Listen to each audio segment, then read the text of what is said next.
ಒಂದು ಸಾರಿ ಭೀಮನಿಗೆ ಮಾತು ಕೊಟ್ಟಿರುವ ಹಾಗೆ ಹನುಮಂತನು ಕುರುಕ್ಷೇತ್ರ ಯುದ್ಧದಲ್ಲಿ ಅರ್ಜುನನ ರಥದ ಮೇಲೆ ಕುಳಿತು ಪ್ರತಿದಿನ ಯುದ್ಧದಲ್ಲಿ ನಡೆಯುವ ಸನ್ನಿವೇಶಗಳನ್ನು ನೋಡ್ತಾ ಇರುತ್ತಾನೆ. 17ನೇ ದಿನ ಕರ್ಣನು ಅರ್ಜುನನ ಮೇಲೆ ಬಿಟ್ಟ ಬಾಣಗಳಲ್ಲಿ ಅದರಲ್ಲಿ ಒಂದು ಬಾಣ ಮಿಸ್ ಆಗಿ ಶ್ರೀಕೃಷ್ಣನ ಕವಚಕ್ಕೆ ಬೀಳುತ್ತದೆ. ಇದನ್ನು ಕಂಡ ಹನುಮಂತನು ಕೋಪಗೊಂಡು ರಥದ ಮೇಲಿಂದ ಕೆಳಗಿಳಿದು ಯುದ್ಧರಂಗವೆಲ್ಲ ಕಂಪಿಸುವ ಹಾಗೆ ಗಟ್ಟಿಯಾಗಿ ಗರ್ಜಿಸುತ್ತಾನೆ.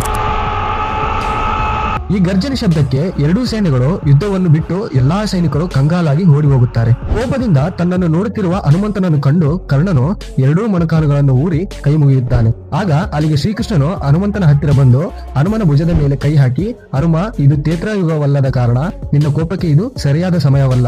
ನೀನು ಹೀಗೆ ಇನ್ನೂ ಸ್ವಲ್ಪ ಹೊತ್ತು ಕರ್ಣನನ್ನು ನೋಡುತ್ತಿದ್ದರೆ ನಿನ್ನ ನೋಟಕ್ಕೆ ಕರ್ಣನು ಸುಟ್ಟು ಹೋಗುತ್ತಾನೆ. ಆದ ಕಾರಣ ನೀನು ಮತ್ತೆ ಹೋಗಿ ರಥದ ಮೇಲೆ ಕುಳಿತುಕೋ ಎಂದು ಶ್ರೀಕೃಷ್ಣನು ಹೇಳಿದನು. ಆಗ ಹನುಮ ಚಿಕ್ಕ ಮಗುವಿನ ಹಾಗೆ ಶ್ರೀಕೃಷ್ಣನನ್ನು ನೋಡುತ್ತಾ ಒಂದೂ ಮಾತನಾಡದೆ ರಥದ ಮೇಲೆ ಕುಳಿತುಕೊಂಡನು. ಜೈ ಶ್ರೀರಾಮ್ ಎಂದು ಕಾಮೆಂಟ್ ಮಾಡಿ. ಇನ್ನೂ ಹೆಚ್ಚಿನ ಮಾಹಿತಿಗಾಗಿ ನಮ್ಮ ಚಾನಲ್ ಅನ್ನು ಸಬ್ಸ್ಕ್ರೈಬ್ ಆಗಿ, ಶೇರ್ ಮಾಡಿ, ಕಾಮೆಂಟ್ ಮಾಡಿ, ಲೈಕ್ ಮಾಡಿ. ಪ್ಲೀಸ್ ನಮ್ಮ ಇನ್ಸ್ಟಾಗ್ರಾಮ್ ಪೇಜ್ ನ ಫಾಲೋ ಮಾಡಿ. Thank you.